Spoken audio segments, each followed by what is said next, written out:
Guys, welcome back. My name is C.S. Shantanu Bhandari. Welcome you all to the particular subject which is called as drafting. And ये जो आप drafting अब देख रहे हैं chapter 7. This is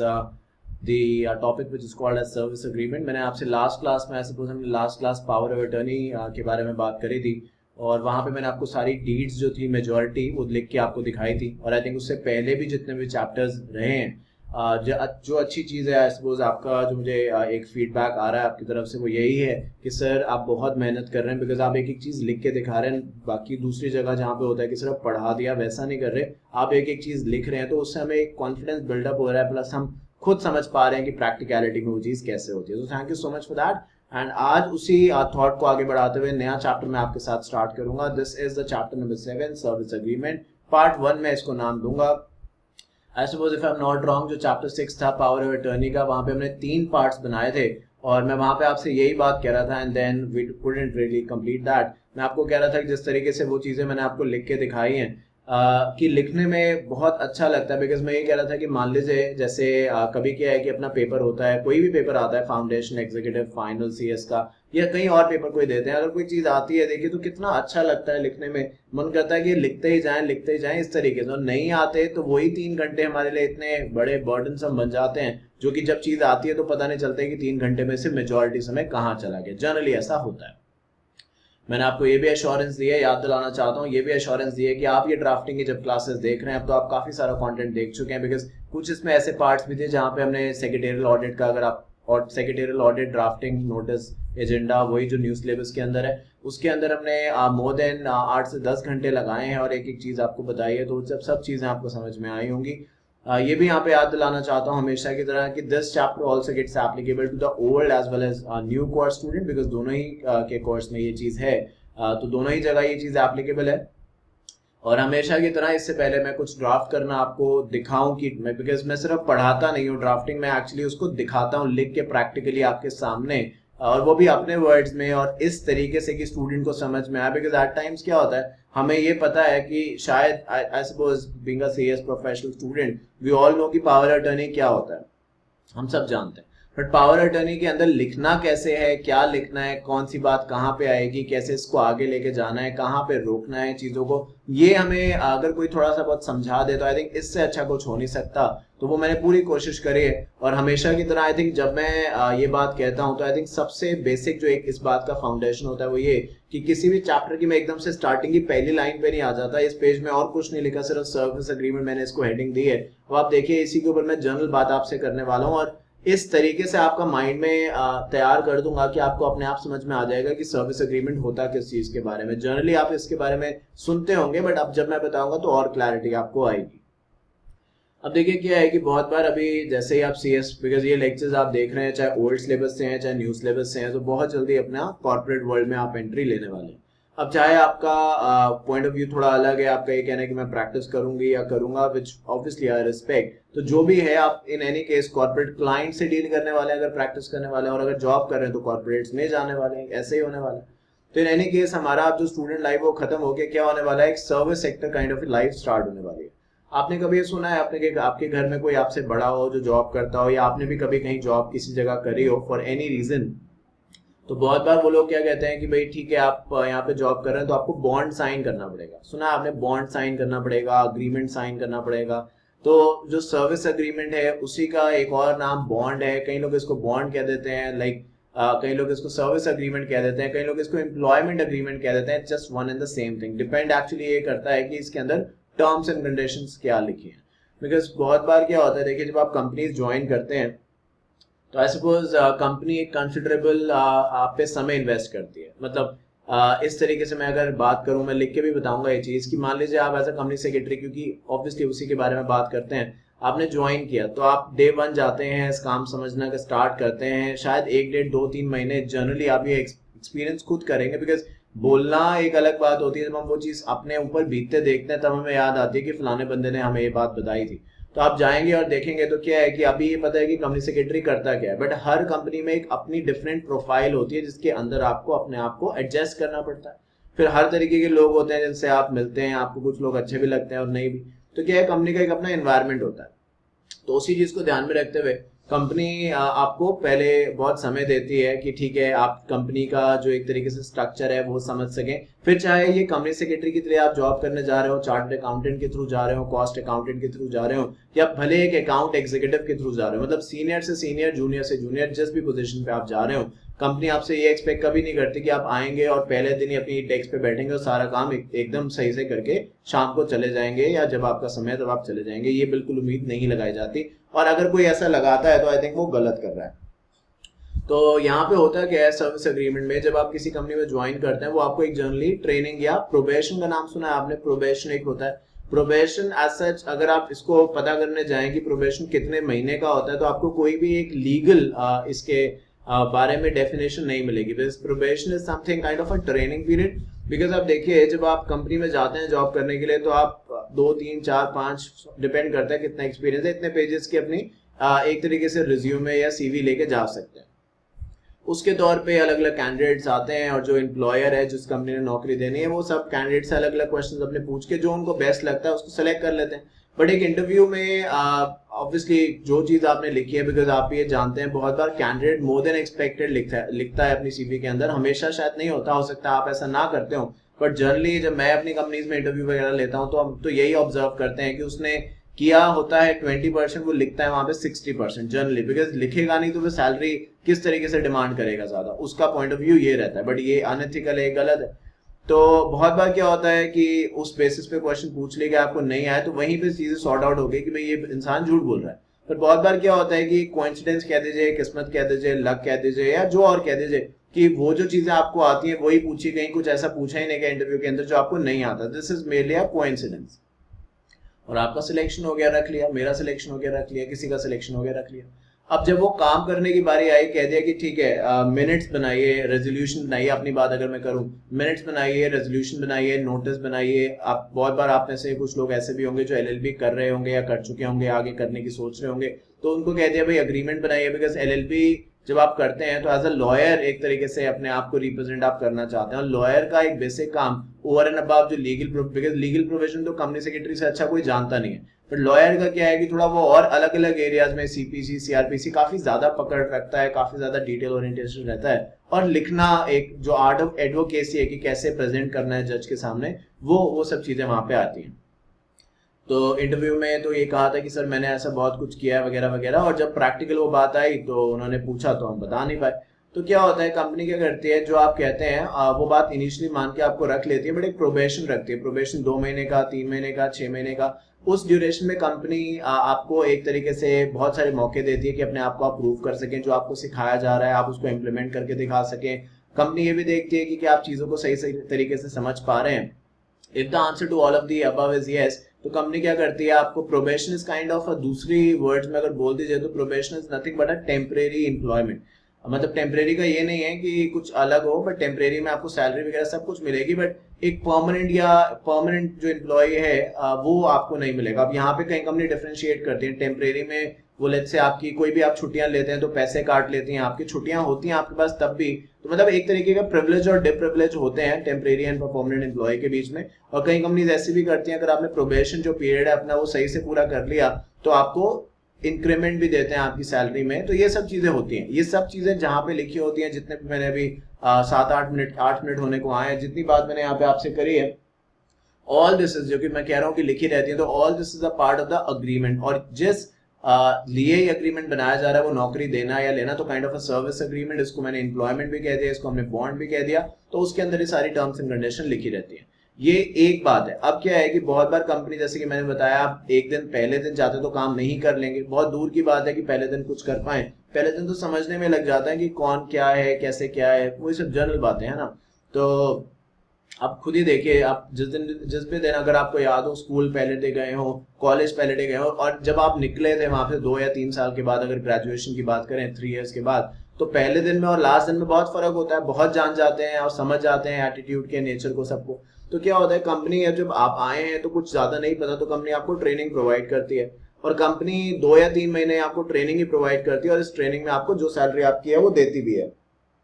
अब होता क्या है कि मान लीजिए 3 महीने के अंदर आपको कोई बेटर अपॉर्चुनिटी मिली, आपको लगा भाई मैंने बेसिक तो बात यहाँ पे सीख ही लिया, अब मैं बेटर सैलरी पे कहीं और चला जाता हूँ, because in the end of the day मुझे तो काम करना है, मुझे तो पैसे चाहिए। तो आप क्या सोचते हैं कि ठीक है मैं कंपनी को छोड़ देता हूँ, तो कंपनी का तो इस तरीके से नुकसान हुआ ना, क्योंकि कंपनी के लिए तो पूरी लूज सिचुएशन है ये, इसलिए लॉस्ट है उसका बिकॉज ऑफ द रीजन कि उन्होंने एक तो 3 महीने सैलरी दी आपको और उसके बदले आपने वहां पे कुछ खास किया नहीं, क्योंकि आपको आता ही नहीं था, ट्रेनिंग पीरियड था, तो ये बात पता ही थी, ऐसा नहीं कि छुपाया था, पता ही था कि 3 महीने कोई कुछ कर नहीं पाएगा क्योंकि वो पहले सीखेगा। जब 4th मंथ से आप कुछ करने के लिए कॉम्पिटेंट हुए, आप कंपनी छोड़ के चले गए। तो इस तरीके से कंपनी, इस तरीके के चीजें जो होती है इंस्टेंस वो काफी होते हैं। तो कंपनी क्या करती है, अपने सर्विस एग्रीमेंट में एक कंडीशन लगा देती है कि अगर आप हमारी कंपनी के साथ काम, ये पहले ही बता देना चाहिए कंपनी को, सिर्फ लिखने से कुछ नहीं होता, ये बता भी देना चाहिए ओरली भी, बिकॉज हो सकता है हर इंसान लीगल प्रोफाइल से ना आता हो तो उसको इतनी नहीं समझ है। अब आप लीगल प्रोफाइल के हैं तो अगर मैं गाड़ी का इंजन आपके सामने खोल के रख दूं, आपको नहीं समझ में आएगा ना कि क्या है क्या नहीं है। ऐसे ही कोई इंजीनियर आ रहा हो सकता है, उसको लीगल टर्म्स ना समझ में आए, तो बेटर ये रहेगा सारी बातें खुल के बता दी जाए कि बाद में कोई ये कहने वाला ना बने, हमारी रेपुटेशन एम्प्लॉय की भी ना खराब हो ना कंपनी की खराब हो। बता देना चाहिए कि भाई देखिए, आप अगर हमारी कंपनी के साथ काम करना चाहते हैं, या आई सपोज पहले ही राउंड में, 4 राउंड में क्लियर होना चाहिए, तो आपको 2 साल का एक बॉन्ड हमारे साथ साइन करना पड़ेगा। और उस बॉन्ड के बेसिस पे ये है कि आप जिस भी दिन ज्वाइन करेंगे उसके 2 साल के अंदर आप कंपनी नहीं छोड़ सकते। अगर आप कंपनी 2 साल के अंदर छोड़ते हैं तो जितनी भी सैलरी है, मिस्टर एक्स की मान लीजिए 1 लाख रुपए सैलरी है, 50,000 सैलरी है, 10,000 सैलरी है, जो भी सैलरी है 3 टाइम्स ऑफ दैट आपको कंपनी को देना पड़ेगा, तभी कंपनी आपको रिलीविंग लेटर देगी, एक्सपीरियंस सर्टिफिकेट देगी। ऐसा कुछ आप इसमें लिख सकते हैं। उससे क्या एम्प्लॉय कॉशियस हो जाएगा थोड़ा सा, कि वो ध्यान रखेगा कि भाई इसके कॉन्सिक्वेंसेस खराब हो सकते हैं। तो ये एक बेसिक सी बात है जो सर्विस एग्रीमेंट में करी जाती है। Plus apart from that I suppose everybody, जब आप सुबह घर से निकलते हैं, जब भी घर से निकलते हैं नौकरी पे जाते हैं, तो ऑब्जेक्टिव दिमाग में ये भी होता है कि हम कुछ अर्न करें, है ना, आगे बढ़े लाइफ के अंदर। तो कुछ जो पैसे वाली बात है वो यहाँ पे लिखा जाएगा। जो सीनियर पोजीशंस होती हैं जैसे कि कंपनी सेक्रेटरी के तौर पे, as and when you grow, initially कहा जाता है, जो सही भी अपने एक्सपीरियंस से बता रहा हूँ, कि इनिशियली कंपनी सेक्रेटरी अपना करियर जो है वो स्टार्ट इसी मिडिल लेवल से करता है, धीरे धीरे टॉप लेवल पे बढ़ता है। अब जब टॉप लेवल के एम्प्लॉयज आप बन जाते हैं तो क्या है कि एचआरए, डीए, एक तरीके से शॉफर आपको मिल रहा है, एलटीसी, बहुत सारी पर्क्स एंड अलाउंसेस आपको मिलती हैं, तो वो सैलरी के ओवर एंड अबव होती हैं। तो वो सारी की सारी चीजें जो है वो डिटेल में सर्विस एग्रीमेंट के अंदर क्लियरली मेंशन करी जाती हैं। फिर मान लीजिए आप छोड़ना चाहते हैं तो आप कितने महीने का नोटिस देंगे, कंपनी निकालना चाहती है तो वो कितने महीने का नोटिस देगी, ये भी यहाँ पे क्लियरली सारी की सारी बात मेंशन करी जाती है। अब इसी चीज को ध्यान में रखते हुए आइए, मुझे लगता है ये 10-12 मिनट का इंट्रोडक्शन मोर देन सफिशिएंट था, आपको एकदम क्लियर हो गया होगा कि ये टॉपिक है क्या और क्या बात यहाँ पे होने वाली है। अब मैं इसको और क्लैरिटी लेके आऊंगा, थोड़ा सा आगे बढ़ते हैं। मैं इस पार्ट को पार्ट 1 का नाम देने वाला हूँ, जो आप यहाँ पे देख भी रहे हैं। पार्ट 1 के साथ साथ ये एक इंट्रोडक्टरी भी था, because this is the way actually जिस तरीके से मैं हर चीज एक्सप्लेन अपनी क्लासेस में करता हूँ कि स्टूडेंट को कोई कंफ्यूजन ना रह जाए। अब जब मैं ये पढ़ूंगा तो देखिए आपको सारी बात समझ में आएगी, समझ आएगा ना, period of employment, duties, power, मैंने अभी बताया कुछ देर पहले, कैसे अगर आपको छोड़ना है तो आप छोड़ सकते हैं, रिस्ट्रिक्टिव मतलब क्या आप कर सकते हैं क्या नहीं कर सकते, डूज एंड डोंट्स। सुना है आपने कॉन्फिडेंशियल, नॉन डिस्क्लोजर, तो यहाँ पे एम्प्लॉय जब तक कंपनी के साथ काम कर रहा है उसकी कोई इन्फॉर्मेशन कॉम्पिटिटर को नहीं देगा। जब कंपनी के साथ काम नहीं भी कर रहा होगा, जिस भी दिन कंपनी से बाहर जाएगा उसके 1 साल तक 2 साल तक अपनी इंफॉर्मेशन जो कंपनी की उसके पास थी वो अपने पास तक ही रखेगा। ये सारी की सारी चीजें, मतलब everything to do with employment, ये सब चीजें आपको यहाँ पे लिखनी है। और जैसे कि आप जानते हैं मैं ये एक तरीके से परफॉर्मा कह दीजिए या एक प्रैक्टिस फॉलो करता हूँ, बताने पे फोकस इसलिए है कि कॉन्सेप्ट समझा जाए। बट मैं इस हर चैप्टर में, आई थिंक जितने भी चैप्टर्स इससे पहले हुए हर जगह लिख के दिखाया है, यहाँ पे भी लिख के दिखाने वाला हूँ। अभी नहीं, आज नहीं, इस पार्ट में नहीं, बट लिख के आपको जरूर दिखाने वाला हूँ कि किस तरीके से हमें सर्विस एग्रीमेंट लिखना होता है। बट पहले आइए कुछ और जनरल सी बात करते हैं और क्लैरिटी लाते हैं और समझते हैं, जिससे कि हमारा माइंड इतना क्लियर हो जाए कि भाई हमें कोई डाउट ही ना रहे। जैसे ही सर्विस एग्रीमेंट क्वेश्चन पेपर में देखा ICSI के, ना देखा ना था, लिखना धड़ स्टार्ट कर दिया और बस 60 तो मिनिमम है। 60, अभी मैं कुछ देर पहले 70 कह रहा था, अभी 60 इसलिए कह रहा हूँ क्योंकि राइटिंग क्या है कंसिडरेबल फैक्टर होता है, स्पीड क्या है कंसिडरेबल फैक्टर होता है, टाइम क्या है कंसिडरेबल फैक्टर होता है, नॉलेज ऑब्वियसली उसकी अपनी जगह है ही है। तो जैसे भी आपकी नॉलेज थी इन क्लासेस के बाद, आई एम श्योर वो इस लेवल की हो जाएगी, क्योंकि मैं खुद पेपर्स चेक करता हूँ तो मैं उसी ओरिएंटेशन के तौर पे आपको पढ़ाता हूँ जिस तरीके से आप लिखें तो एग्जामिनर आपको मार्क्स दे, क्योंकि एग्जामिनर अपनी मर्जी से मार्क्स नहीं दे सकता। ICSI का क्राइटेरिया होता है जिसके बेसिस पे ये चीजें जज करनी होती हैं। तो आइए अब मैं उसके बारे में बात स्टार्ट करता हूँ। सबसे पहले लिखा है सर्विस एग्रीमेंट कंटेंट, लिखा है service contracts are drafted in the same way as agreements. The terms of the employment should be definitely fixed and clearly express. देखिए मैंने कुछ देर पहले ही आपको वो गाड़ी वाला एग्जांपल दिया था कि हम इंजीनियर नहीं है, इंजीनियर जो है वो लीगल पर्सन नहीं है। तो जो चीजें हैं बड़ी सिंपल वर्ड्स में लिखिए, हो सके तो एक बार उन्हें क्लियरली बता भी दीजिए ओरली कि किस चीज का मतलब क्या है, जिससे कि बाद में कोई और उसका मतलब ना निकले और उनको कोई कंफ्यूजन ना हो, कंपनी भी एक तरीके से सेफ हैंड्स में रहे और एम्प्लॉय जो है वो भी कंफर्टेबल रहे। तो चाहिए कि साफ साफ लिखा जाए, कोई यहाँ पे कंफ्यूजन क्रिएट ही ना किया जाए, ना ही ऐसे वर्ड्स यूज किए जाए जिससे कोई कंफ्यूजन पैदा हो।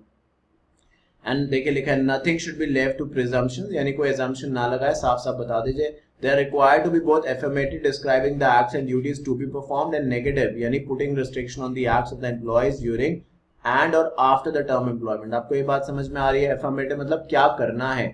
what is the expectations, and negative मतलब क्या नहीं करना है। क्या नहीं करना है, कंपनी की इंफॉर्मेशन किसी से शेयर नहीं करनी है जब तक आप कंपनी के एम्प्लॉय हैं। जब कंपनी आप छोड़ के चले भी जाएंगे या कंपनी आपको हटा देगी तब भी 1 या 2 साल जो आप चाहें वो यहाँ पे लिख सकते हैं, कोई लॉ नहीं है इसके ऊपर, जो आप चाहें वो यहाँ पे लिख सकते हैं कि ये वाली इंफॉर्मेशन जो है आपको किसी को कॉम्पिटिटर को नहीं देनी है, या कंपनी के जो क्लाइंट्स हैं उनसे कोई भी कॉन्टैक्ट आपको नहीं बनाना है किसी भी तरीके से। ये सारे डूज एंड डोंट्स हैं जो आप अग्रीमेंट में लिख सकते हैं, because I suppose like in general this is the only time जहां पे कंपनी सारी बात एम्प्लॉय को बता सकती है। बिकॉज आप लीगल स्टूडेंट हैं लॉ के, लॉ इसलिए क्योंकि हम यहाँ पे एलएलबी नहीं पढ़ रहे, बट आई थिंक जब कंपनी सेक्रेटरी की बात कर रहे हैं तो उसके अंदर जो मेजर एलिमेंट है, जो major portion, that's all about laws. अब तो देखिए प्रैक्टिकलिटी वाले सब्जेक्ट जो है वो कम हो रहे हैं, या कह दीजिए मार्क्स जो है वो वेटेज कम है। सीएस फाइनल्स में आप देख लीजिए तो पहले यहाँ पे एक आपका ओल्ड सिलेबस में, जो लोग ओल्ड हैं वो भी देख रहे होंगे शायद ये वीडियो, तो क्योंकि उनपे भी ये इक्वली एप्लीकेबल है। वहां पे एक सब्जेक्ट होता था फाइनेंशियल मैनेजमेंट, एफएम करके, अभी वो किधर चला गया, एग्जीक्यूटिव में चला गया, इधर से वो हट गया। तो यहाँ पे आप देखिए जो फोकस है वो लॉ की तरफ बढ़ाया जा रहा है, बिकॉज अपन लोगों का सारा जो क्राइटेरिया है, जो एक तरीके से यूएसपी है, that is all the legal knowledge. तो खैर एनीवे, तो जो भी बात है यहाँ पे क्लियरली बता देने में ही भलाई है, जिससे किसी का कोई बाद में नुकसान ना हो। जो सर्विस एग्रीमेंट होगा उसके अंदर ये कंडीशंस मेंशन करी जा सकती है, बट जैसे कि मैं बार बार आपको बताता हूँ, बिकॉज ये क्या है, ये नोट्स हैं, तो यहाँ पे हम कोई प्रैक्टिकल चीज नहीं कर रहे, बिकॉज हम सिर्फ एग्जामिनेशन पर्सपेक्टिव से बात समझने की कोशिश कर रहे हैं। और जब मैं एग्जामिनेशन की बात कर रहा हूँ, क्योंकि वहाँ पे 3 घंटे हैं, 100 मार्क्स हैं और एग्जामिनेशन प्रेशर है, कॉन्सेप्ट क्लियर है, इन सब चीजों को ध्यान में रखते हुए नोट्स बनाए गए हैं। बिकॉज इतने लेंथी नोट्स बनाने का भी कोई फायदा नहीं है जो प्रैक्टिकल वर्ल्ड में इंप्लीमेंट हो बट एग्जामिनेशन के लिए रिलेवेंट ही ना हो, ना ही इतने शॉर्ट नोट्स बनाने का फायदा है जो एग्जाम में काम ना आए। तो उन सब चीजों को ध्यान में रखते हुए एकदम बैलेंस नोट्स आपके सामने आपके पास पीडीएफ में अवेलेबल है। क्या क्या चीजें आप यहाँ पे लिख सकते हैं, इसका ये एक बेसिक इंडिकेशन है। This is not the complete of the final list, it will depend upon the company to company, but क्या हो सकती है ये एक आइडिया, एक बेसिक इंफॉर्मेशन के तौर पे यहाँ पे मेंशन किया गया। ये देख लेते हैं। लिखा है the time and the period of employment, यानी क्या ये होता है ना आजकल बहुत सारी कॉन्ट्रैक्चुअल नेचर की जॉब होती है कि 1 साल के लिए, 2 साल के लिए या 6 महीने के लिए, तो जैसा भी एम्प्लॉयमेंट का वो है वो आप लिखेंगे। रेम्यूनरेशन वगैरह लिखेंगे, और जैसे कि मैंने कुछ देर पहले बताया था, कोई अलाउंसेस हैं, कोई परक्विजिट्स हैं, कोई परक्विजिट मतलब over and above the remuneration है, सैलरी 1 लाख रुपए है या 2 लाख रुपए है, या मान लीजिए what ever is the amount, उसके ओवर एंड अबव आपको क्या क्या चीजें मिल रही हैं, अगर कुछ मिल रहा है तो वो आप यहाँ पे लिख सकते हैं। क्या एम्प्लॉयज, एक एम्प्लॉय होने के नाते जब तक आप इस कंपनी में काम कर रहे हैं आपकी ड्यूटीज होंगी, ये भी यहाँ पे बताना होगा। पावर क्या होंगी, मान लीजिए बिकॉज क्या है, जैसे राइट्स एंड रिस्पॉन्सिबिलिटीज एक साथ चलती है। किसी को आप फॉर एग्जाम्पल ऐसे समझिए कि किसी को आपने एक तरीके से authority they the but responsibility नहीं दी, तो वो क्या करेगा, अपनी अथॉरिटी का मिसयूज कर सकता है। ऐसे ही आपने एम्प्लॉयज को ये बोल दिया भाई ड्यूटीज ये हैं, बट ठीक है एम्प्लॉयज ड्यूटी तो फॉलो करेगा, बट अगर उसको लगता है कि उसके साथ कुछ गलत हो रहा है तो वो उसके पास पावर भी तो होनी चाहिए कि वो अपनी बात कैसे रख सके। आपने शायद सुना होगा एथिक्स, मैंने जब आपको पढ़ाया है, बिकॉज वो भी पूरा नए सब्जेक्ट्स या नए सिलेबस के बेसिस पे हम बात कर रहे हैं, वहां पे हमने काफी बार बात करी, और उससे पहले भी आप ये जानते हैं there is a thing called as whistle blower. Whistle blower में आप directly you have the provision की अपनी आइडेंटिटी आप रिवील ना करें, डिपेंड करता है कंपनी टू कंपनी, एंड अपनी बात जो है वो डायरेक्टली टॉप मैनेजमेंट तक पहुंचा सके, जिससे कि वो इस पे डायरेक्ट एक्शन ले सके। तो वो जो पावर्स अगर हैं तो वो क्या है, छुट्टी लेनी होगी आपको तो कितने दिनों की पूरे साल में मिलेगी, कैसे, कितने दिनों पहले बताना पड़ेगा।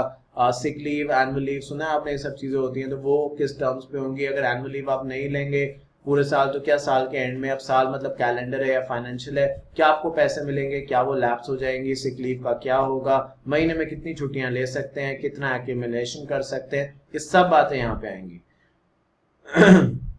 मोड्स ऑफ एम्प्लॉय, जिस तरीके के आप एम्प्लॉय हैं, जिस लेवल के हैं, वो यहाँ पे आएगा। Leave and the terms it will be granted, ये बात फिफ्थ वाली रिपीट हो गई है। Modes and the grounds of determining the employment during the term, determining मतलब कौन से ऐसे फैक्टर्स हैं जहाँ पे एम्प्लॉयमेंट जो है वो सीज हो जाएगी, खत्म हो जाएगी, वो कौन सी ऐसी चीजें हैं, क्या एम्प्लॉय ने ऐसा गलत किया है कि उसको टर्मिनेट या रिजाइन करवाया जा सकता है, फ्रॉड के केस में इन्वॉल्व है, या किसी और तरीके से कंपनी को लॉस पहुंचा रहा है, कंपनी के क्लाइंट्स के बारे में कोई कॉन्फिडेंशियल इन्फॉर्मेशन किसी को लीक आउट कर रहा है, या और भी जो फैक्टर्स है वो यहाँ पे लिखे जा सकते हैं। 7 पॉइंट में लिख दिया रिस्ट्रिक्टिव कॉवेनेंट्स इफ एनी, यानी क्या क्या चीजें हैं जो एम्प्लॉय नहीं कर सकता, रिस्ट्रिक्शंस है। कॉवेनेंट्स तो रिस्ट्रिक्टिव मतलब क्या नहीं कर सकता, कॉवेनेंट्स मींस बेसिक कंडीशंस जो यहाँ पे मेंशन करी जा सकती है।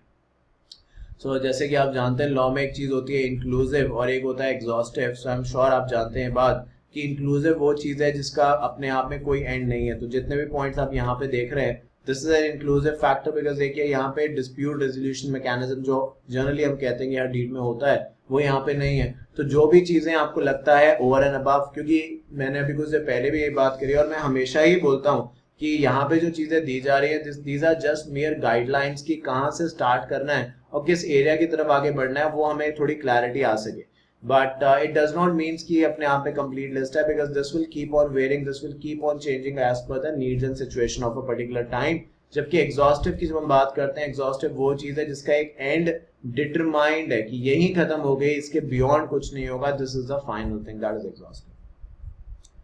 डिटर्मिनेशन ऑफ एम्प्लॉयमेंट, अब देख लेते हैं यहाँ पे क्या लिखा है और उसके बाद आई सपोज हम ये लेक्चर खत्म करेंगे, बिकॉज दिस इज और आई वुड से नाउ मुझे ऐसा कहना चाहिए this was just a mayor introduction, part 1 में इसका नाम दूंगा, बट इससे आपको एक बेसिक अंडरस्टैंडिंग जरूर आ चुकी होगी कि यहाँ पे क्या लिखा है।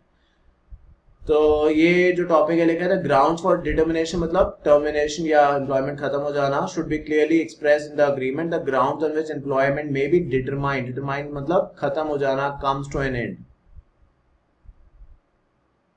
During the term or misconduct, negligence, want of medical fitness. भाई मिसकंडक्ट का कोई एक बात नहीं करी जा सकती। मिसकंडक्ट ये है कि चोरी हुई, फ्रॉड हुआ, नेग्लिजेंस मतलब देखिए एक होता है गलती किससे नहीं होती, मतलब सभी से गलती होती है, बट क्या है कि हमें ये देखना चाहिए कौन सी ऐसी गलतियां हैं जिसको हमें दोबारा नहीं दोहराना चाहिए और कोशिश करनी चाहिए वो चीजें ना हो। तो नेग्लिजेंस तो खैर उससे अलग ही हो जाता है। नेग्लिजेंस तो हम जानबूझ के एक हो रही है, क्योंकि गलती हमारी अंडरस्टैंडिंग, हमारी नॉलेज के बियॉन्ड, हम जानते ही नहीं थे कि क्या सही है क्या गलत है, तो हम वो कर बैठे। पर अभी क्या है कि अगर वो चीज के बारे में हमें समझाया जा रहा है फिर भी हम वो चीज जानबूझ के कर रहे हैं जो नहीं करनी चाहिए, तो फिर तो वो केयरलेसनेस होगी, नेग्लिजेंस होगी, जो गलत है। मेडिकल फिटनेस क्या है कि अब किसी का मान लीजिए एक्सीडेंट हो गया, परमानेंट डिसेबल हो गया, तो फिर तो वो नहीं आ सकता ना काम पे। यहाँ पे किसी की गलती नहीं हम कह सकते, बट सिचुएशन या सर्कमस्टांसेस ही ऐसे हो गए कि वो बंदा चाह के भी एम्प्लॉयमेंट कंटिन्यू नहीं कर सकता, कंपनी चाह के भी एम्प्लॉय को रख नहीं सकती।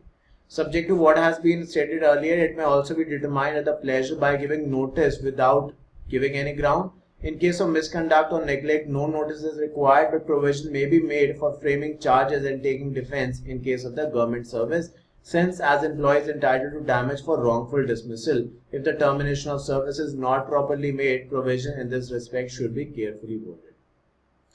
देखिए अपना एक सब्जेक्ट है जिसका नाम ये बात सिर्फ वही लोग समझ पाएंगे, मल्टीडिसिप्लिनरी नाम का सब्जेक्ट है जो ग्रुप 3 में है, जो न्यू सिलेबस में है अभी CS प्रोफेशनल के, जिसकी क्लासेस ऑल ओवर इंडिया इस समय जब मैं ये रिकॉर्ड कर रहा हूँ, तो मैं बहुत बार यूट्यूब पे बोल चुका हूँ, जगह जगह ये बात कहता हूँ, because this is something to be feel pride of, honour of, कि 180 स्टूडेंट से ज्यादा आज भी उस क्लासेस को ऑल ओवर इंडिया देख रहे हैं। खुद ही जानते हैं CS प्रोफेशनल में पहले ही बच्चे कम आते हैं, उसके बाद ग्रुप 3 हर बंदा या सारे पेपर्स हर कोई दे नहीं रहा होता, फिर हर बच्चा कोचिंग भी नहीं ले रहा होता, तब भी 180 स्टूडेंट हैं, और वो भी न्यू सिलेबस के अंदर, अभी न्यू एंड ओल्ड का डिवीजन जबकि चल रहा है, तब इतने स्टूडेंट्स देख रहे हैं। ये बात मैंने बीच में इसलिए बोली बिकॉज वहां पे बहुत सारे केस लॉज है जहाँ पे अलग अलग गवर्नमेंट कंपनीज है बिना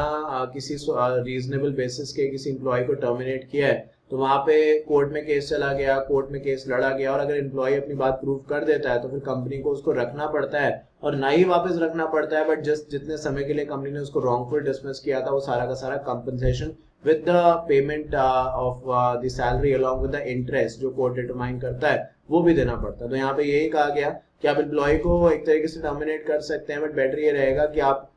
उस पर चार्जेस लगाएं। चार्जेस मतलब इल्जाम लगाएं कि भाई हम इस रीजंस के बेसिस पे टर्मिनेट कर रहे हैं। बिकॉज नहीं देंगे कोई भी रीजन, डिस्क्रिशनरी करेंगे तो पहली बात तो वो गलत है, अनएथिकल है, लॉजिकल नहीं है, इलीगल है, जो भी इनमें से कह दीजिए। प्लस वो कोर्ट वगैरह चला गया और गवर्नमेंट कंपनी है तो दिक्कत उसको आ सकती है। आई थिंक आपने सभी ने सुना होगा, ये सारी की सारी चीजें क्या है, private company obviously government company की आज नहीं, जब जितने भी समय में आप देख लीजिए, जितना समय अभी हो चुका है, जितना आगे होगा, गवर्नमेंट कंपनीज के नंबर्स हमेशा प्राइवेट कंपनी से कम ही रहेंगे। क्योंकि government company is not an easy thing, because इसके लिए बहुत सारी चीजें चाहिए होती हैं, बहुत सपोर्ट चाहिए होता है, गवर्नमेंट का फंडिंग चाहिए होती है। तो गवर्नमेंट कंपनी के तौर पे चीजें अलग चलती हैं, प्राइवेट कंपनीज के तौर पे चीजें अलग चलती हैं। तो प्राइवेट कंपनीज में यूजुअली ऐसा होता है, बिकॉज क्या है कि वो बड़ा अनरेगुलेटेड एरिया है, वहां पे आप किसको जाके लेबर कमिश्नर के पास जाएंगे, समय लगता है, हर इंसान करना भी नहीं चाहता वो सब चीजें। तो आई थिंक वो एक बड़ा लूजली एरिया है, but the best and the ethical practices की जो भी रीजन है, वो वैलिड जो रीजन है वो दिए जाएं, उसके बाद ही कोई स्टेप्स जो है वो लिए जा सके। So I suppose that's the end of this video which is the service agreement part 1 को आज हम यहीं पे खत्म करेंगे। उम्मीद करता हूँ आपको सारी बात समझ में आई होगी। अगर आपका कोई भी क्वेश्चन है, कोई भी कंसर्न है, तो प्लीज मुझे बताइएगा। यहाँ पे मैंने कुछ ड्राफ्ट अभी नहीं किया है, क्योंकि ड्राफ्ट अभी कुछ हो ही नहीं सकता। पहले हम जनरली ये समझ रहे हैं चैप्टर के अंदर है क्या और किस तरीके से हमें चीजों को इंटरप्रेट करना है, किस चीज का क्या मतलब है, यही समझने की हमारी अभी कोशिश जारी है। So thank you so much for your time today. अगर आपका कोई क्वेश्चन है, जैसे कि मैंने कहा, जरूर पूछिएगा मुझसे। Till then take care of yourself, do whatever you want to and don't trouble anybody. अच्छा नहीं लगता, डोंट ट्रबल एनीबॉडी। और ये क्या है कि तो बिल्कुल भी ट्रबल मत करना किसी को कि सिलेबस चेंज नहीं हुआ है, क्योंकि जो ऐसा कहते हैं तो मुझे अच्छा नहीं लगता। अगर आईसीएसआई की वेबसाइट पे जाके देख लो भाई, वहां पे लिखा है रिलेवेंट फॉर 2019 एग्जाम, 2020 एग्जाम, जो भी ईयर वहां पे लिखा है। तो मॉड्यूल अपडेट जब हुआ है तो हुआ है। कुछ कोचिंग वाले जो होते हैं वो गलत बोलते हैं, बच्चों को गुमराह करते हैं, वो मुझे अच्छा नहीं लगता। तो आप भी अपने फ्रेंड्स को इसके बारे में अवेयर करिए कि वो खुद सेल्फ अवेयर एटीट्यूड पे चले, और अपना जो सीएस प्रोफेशनल का ग्रुप है वहां पे उनको ज्वाइन कराइए, जिससे कि उनको एजुकेशन प्रोवाइड करे जा सके कि क्या यहाँ पे चल रहा है। So thank you so much, I shall see you very soon. Thank you.